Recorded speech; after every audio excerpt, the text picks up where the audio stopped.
Factor tree? Simple सी बात है। मेरी बुक किसके पास है? तेरे पास है? दियो। फैक्टर ट्री बनाने को बोल रहा है। एग्जाम्पल निकाल लो, कोई भी निकाल लो, 1 निकाल लो। चलो एग्जाम्पल 1 में क्या दिया हुआ है? 140 के क्या बनाने हैं? Prime factorisation. हम प्राइम फैक्टराइजेशन कैसे करते आ रहे हैं 140 के? आप ऐसे करते थे ना अभी तक, अब क्या करना है?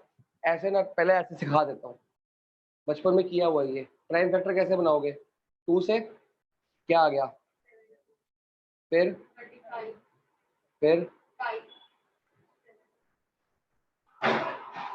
यही करते हो। अब इसको किस में कन्वर्ट कर देना है? फैक्टर ट्री में। कैसे बनेगा? बुक में चेक कर लो या मैं कराया तो। तेरे में तो अलग अलग है, क्या चक्कर है भाई? तेरा सेम तो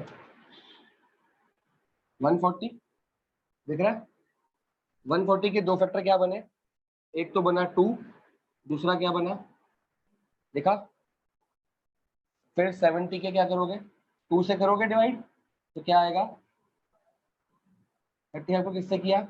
5 से। क्या आया? खत्म। इसके आगे तो 1 तक नहीं जाना, 7 तक ही बहुत है। ये उसको बोलते हैं फैक्टर ट्री। समझ आया? फैक्टर क्या है? 2 2 5 7, 2 2 5 7। अब ये एग्जाम में कैसे आएगा? पहले एक पार्ट करके दिखाओ मेरे को। अगला, ये आपका पेपर 1 मार्कर्स के ज्यादा आने हैं ना टर्म 1 में एमसीक्यूज, तो ये आएगा। कौन सा पार्ट करोगे? 234 करके दिखाओ, लेकिन बिना इसके। ये नहीं करना, ऐसे ही करो। हाँ ऐसे बनाया। अब बताओ पहले किससे डिवाइड करोगे? 2 से, तो यहाँ पे लिखोगे 2 1 1। आगे बताओ किससे जाएगा? 3 से जाएगा 39, फिर 3 से जाएगा। बस जब तक प्राइम नंबर नहीं आता, तो प्राइम नंबर 1 नहीं जाता ना, टाइम लगने तक। समझ आया? अगला पार्ट भी 136 का भी करके दिखाओ मेरे को।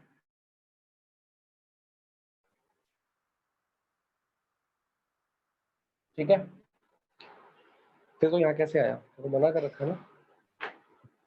और देख, तुम लोग को मेरी पानी की बोतल भर दे और मेरे को आइस भी दे दे। अब इसमें क्वेश्चन आएगा कैसे, पहले आप ये करो, फिर मैं क्वेश्चन बना के दिखाता हूँ आपको।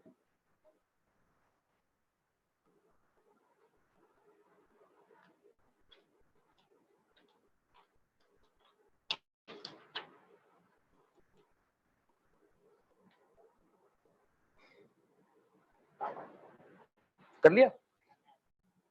ये रहा ना 156 का बना। बुक में करने के बाद टैली करेगा ना बुक्स तो। 89 प्राइम नंबर है। पता नहीं, जान नहीं रहा किसी से जा रहा है। 89 तो आई नहीं रहा लड़की, 89 तो आएगा नहीं। कैसे कर रही है तू? 39 होगा अपनी राइटिंग। 88 भी नहीं, 78 है वो। 78 बेटा फैक्ट बनाओ ना, ऐसे नहीं, ऐसे ऐसे गलत बना दिया। गलत। ये देख, मैंने ऐसे 2 बनाए, इसके 2, हर एक के 2 पार्ट होने चाहिए, तूने 3 तो पार्ट बना दिए। देखना कैसे करा रहा हूँ मैं। काट इसको, हर एक के 2 पार्ट। हाँ 2 से डिवाइड करेगा तो क्या आएगा? ऐसे कर दिखाओ। हो गया? ठीक है, क्वेश्चन कैसा आएगा वो मैं लिख रहा हूँ, पहले इसको कंप्लीट करो।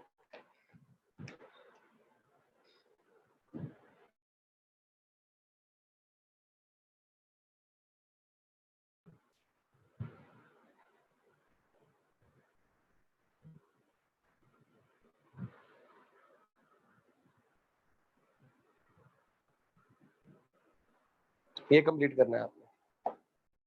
कैसे करो? चैप्टर में फीस सारी दस देना। ठीक। क्या मुश्किल है? तीनों को क्यों? 2 इंटू 3 इंटू 7, 2 की ब्रांच लग रही है यहाँ से। जब आप इसको 39 निकालना था, इसको मल्टीप्लाई करोगे, इन तीनों को करोगे? बताइए जरा। ऐसे जाओगे ना ऊपर। अरे वो मेन नंबर निकालने, तो पहले इन तीनों को मल्टीप्लाई कर देंगे मेन। ये दो ब्रांचेस किसकी हैं? फैक्टर ट्री समझते हो? ये ट्री की दो ब्रांचेस इधर की हैं कि इधर की हैं? अरे ये छोटा नंबर है इसलिए, जब बड़ा होगा तब क्या करेगी? 7 3 20।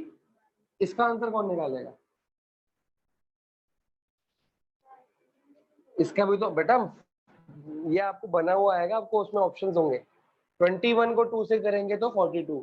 आंसर आपका भी ठीक है, बट आप चेक करो ना, 7 3 21 आपने ऐसे कर लिया तो छोटा सा ट्री है, जब बड़ा होगा तो क्या? अगर मान ले ये भी नहीं पता और ये भी नहीं पता और ये भी नहीं पता, नहीं ये तो पता होगा ना।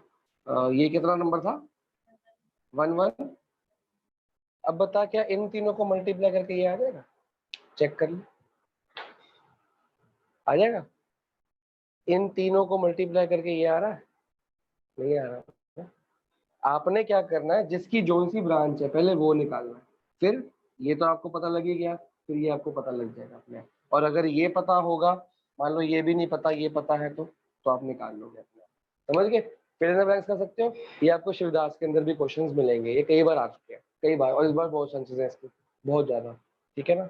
एक बार शिवदास के पॉलिनोमियल्स कर लेंगे, पॉलिनोमियल्स की जो आर डी शर्मा की बैक एक्सरसाइज है एमसीक्यू बेस्ड, वो भी करेंगे, क्योंकि हमको इस बार टर्म 1 की प्रैक्टिस एमसीक्यू बेस्ड करनी है। ये आपका फैक्टर ट्री हो गया, समझ गए? इसमें होमवर्क देने की जरूरत है? मेरे को तो नहीं लगता।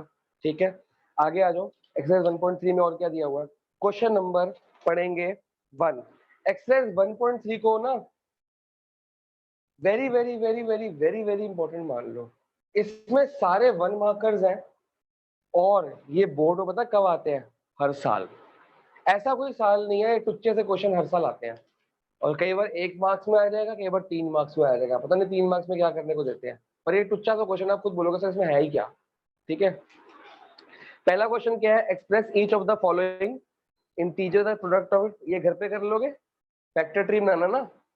ठीक है, अगला क्वेश्चन देखो, डिटरमाइन प्राइम फैक्टराइजेशन, वो भी सेम है, बड़ा नंबर आ गया थोड़ा सा, 1 2 पार्ट वो भी कर लेना। अगला एक्सप्लेन वाई, अब नंबर बताओ क्या है क्वेश्चन? क्वेश्चन नंबर 2 है 3 है? हाँ बता दो। 7। हाँ जी, ये फर्स्ट नंबर है, और दूसरा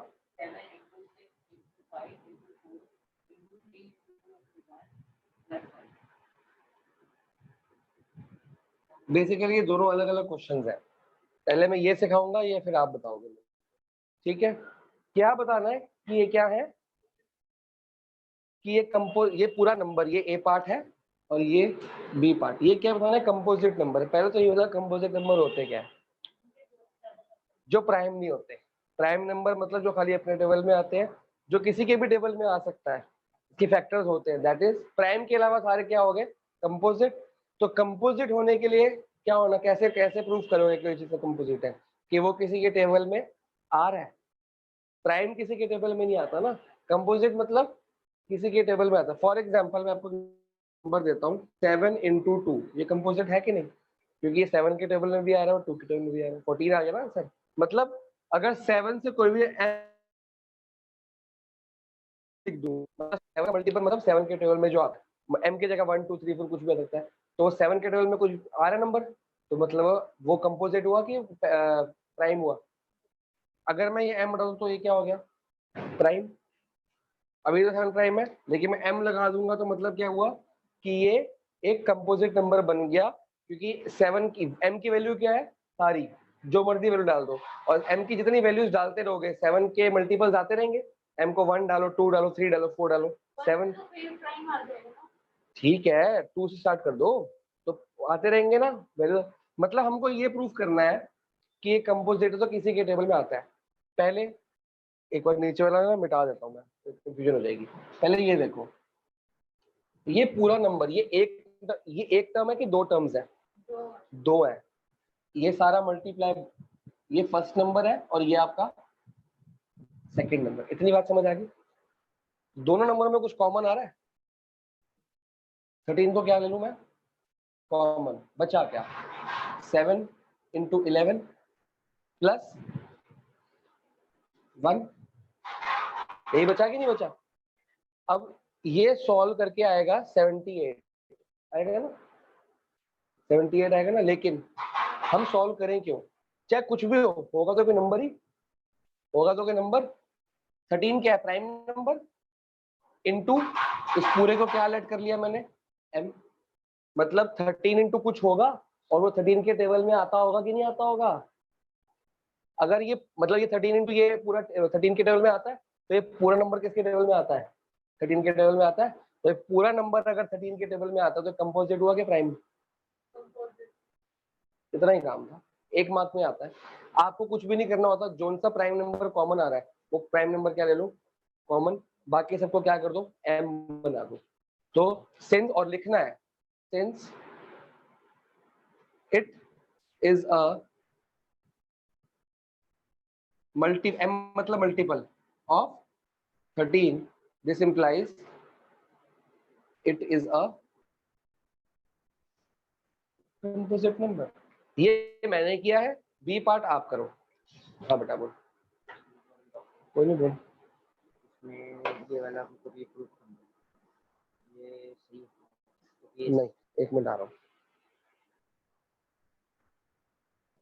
रीड हो गया, जावा करने की जरूरत नहीं है इसको, बिना होमवर्क दूंगा, लेकिन जब शिवदास की प्रैक्टिस करेंगे तब हो जाएगा। तो इसमें आपका 5m आ गया, ठीक है। अगला क्वेश्चन बताओ। 6 की पावर पहले क्वेश्चन समझो। 6 की पावर n, ये बड़े दकियानु से बेकार क्वेश्चन है, कोई काम नहीं आता पूरे साल ना आगे लाइफ में, पर ये एग्जाम में आता है, पूरी एक्सरसाइज है वाली। 6 की और n की जगह क्या कर सकते हैं? n नेचुरल नंबर, ठीक है। तो कह रहा है कैन एंड विद डिजिट 0, कह रहा है आपको चेक करना है कि ये जो n की जगह नेचुरल नंबर कौन से होते हैं, पहले बताओ। 1 से स्टार्ट होते सारे, नहीं पॉजिटिव नंबर, माइनस वाले भी नहीं, 1 से लेके इनफिनिटी तक जितने भी नंबर्स हैं वो होते हैं नेचुरल नंबर। तो यहाँ पे आप कुछ भी पुट कर सकते हो, 1 से लेके इनफिनिटी। कह रहा है आप चेक करो कि आप क्या क्या वैल्यू, कुछ भी वैल्यूज पुट करो, लेकिन जो आंसर आएगा वो ये नंबर आएगा, वो does not with the digit can and with digit 0। मतलब आंसर में क्या आएगा? मतलब कोई भी आंसर हो, मतलब अगर ये 150 आया तो 0 से एंड हो रहा है, मतलब जो 1 प्लेस पे डिजिट है वो 0 होगी। ये चेक करो कि n की क्या वैल्यू रखें कि लास्ट में क्या आ जाए? 0। क्या पता 50 आ जाए, क्या पता 60 आ जाए, है ना। तो आप पहले सोच सकते हो कि n की सर क्या वैल्यू रखें। मतलब 6 की पावर 10 है, 6 इंटू 10 ही है। 6 का मल्टीपल से मतलब नहीं है, 6 का मल्टीपल तो ऑब्वियसली होगा ना, 6 का पावर है कुछ, लेकिन पीछे क्या आना चाहिए? 0 आएगा ही नहीं। सोचो, किसी नंबर के एंड में लास्ट में 0 आने का मतलब है वो किसका मल्टीपल होगा? सिर्फ 10 का? 5 का भी हो सकता है।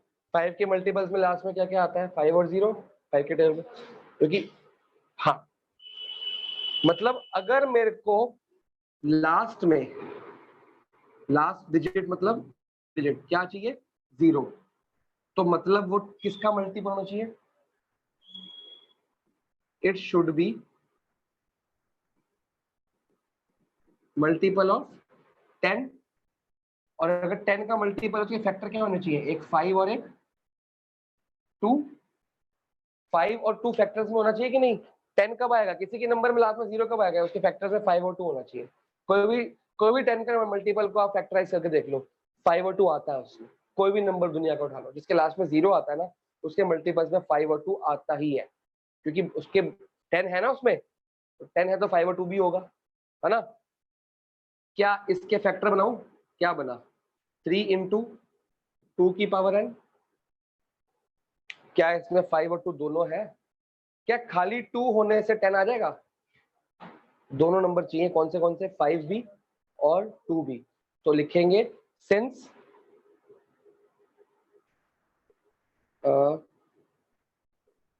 फैक्टर्स ऑफ 6 की power n do not have 5 and 2, नहीं खाली इतना लिखो, सिंस 6 की और n do not have 5 and 2 as its factor which are mandatory मतलब compulsory for it to end with digit 0। इसके अंदर 5 और 2 दोनों नहीं है, मतलब एक नहीं बोलना खाली सिर्फ 5 है तब भी तो कर सकता है, खाली 5 से तो 5 से एंड कर जाएगा, क्या पता 5 के साथ 2 होना चाहिए तभी तो 10 आएगा। अगर मैं खाली 5 को सोचूं तो 5 भी पीछे 5 भी तो आ सकता है। हमको 0 चाहिए, 0 के लिए एक 2 भी चाहिए, ठीक है। And with 0 therefore it will not and with digit 0। अभी एग्जाम में एक तो ये क्वेश्चन डिटो सेम आ जाएगा, इसके अलावा एक क्वेश्चन और आएगा, इसी को बोल देंगे check whether it end with digit 0 end 5। तो 0 एंड 5 के लिए कौन से नंबर चाहिए हमको, 2 और 5 दोनों, क्योंकि 0 के लिए क्या चाहिए 2 एंड 5 और 5 के लिए खाली 5, तो फिर वही चेक कर लो 5 एंड 2 यहाँ पे दोनों नहीं है, तो ये फिर आ जाएगा, ये दिखने के ऊपर नहीं, समझ में आएगा, समझ आया कि 0 5 के लिए जिसको चेक करना है उसके फैक्टर्स होने चाहिए, सिंपल सी बात। 0 के लिए फैक्टर चाहिए 5 और 2 नहीं है, 5 के लिए फैक्टर चाहिए 5। इसके अलावा आ जाएगा and with digit, and with होगा इवन नंबर। कोई भी नंबर एंड कैसे करेगा इवन नंबर से, फैक्टर में क्या होना चाहिए, 1 2 होना चाहिए। अगर एक भी 2 है तो एंड इवन बन गया ऑटोमेटिकली, इसमें 2 है तो इसके जितने भी n की वैल्यूज डाल दो सब इवन नंबर्स होंगे। चेक कर लो, 6 का स्क्वायर 36, 6 का क्यूब 216, सारे क्या होंगे इवन नंबर ही होंगे, क्यों 2 है। इवन नंबर के एंड के लिए हमको क्या चाहिए 2, ऐसे होगा सिंस 6 की power n have 2 as its factor it will end with 2, even number, ठीक है। इसके अलावा आ जाएगा, एग्जांपल देखते हैं,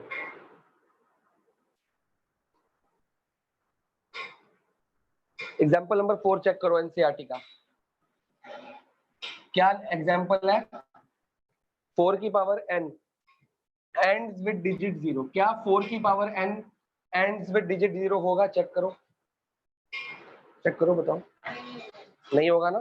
क्या है इसके फैक्टर्स, 2 इंटू 2 की पावर n मतलब 2 का स्क्वायर की पावर n, हमको 0 से एंड कराने के लिए क्या क्या चाहिए 2 और 5, 2 तो है पर 5 नहीं है, हमको दोनों कंपलसरी चाहिए, ये इसकी टेक्निक है, ये लिख लो, इसको भी आंसर सेम यही बन जाएगा, सेम ऐसे है, दोनों के लिए चल जाएगा ना, क्योंकि 0 मांगा था। क्या ये डिजिट एंड विद 5 हो सकता है, यही वाला क्वेश्चन एंड विद 5 हो सकता है, नहीं होगा, क्योंकि 5 के एंड के लिए हमको क्या नंबर चाहिए 5 चाहिए, 5 भी नहीं है इसमें, है ना। क्या ये एंड विद इवन होगा, इवन हमेशा होगा, ऑड कभी भी नहीं होगा, क्योंकि जब 2 आ गया ना, एक भी 2 आ जाता है ना वो इवन बन जाता है, पता है ना, एक भी 2 आ गया तो इसमें एक 2 है तो हमेशा क्या बनेगा इवन, ऑड कभी नहीं बनेगा, ये भी हमेशा क्या बनेगा इवन, चाहे ऑड बहुत सारे आ जाए, एक इवन आ गया ना वो उसको इवन ही बनाएगा, एक इवन मतलब 2 आ गया उसको क्या बनाएगा, जितने मर्जी फैक्टर हो दुनिया के, एक 2 लग जाए क्या बन जाएगा वो नंबर इवन बन जाएगा, ये बातें याद रखने वाली है। सिर्फ एक 2 से इवन, बाकी जो मर्जी हो, 5 आ जाएगा तो 5 का मल्टीपल बन जाएगा, 5 और 2 दोनों आ जाएंगे तो 10 का मल्टीपल, ये 3 बातें याद रखनी, नोट कर लो, फिर एक्सरसाइज 1.3 खत्म।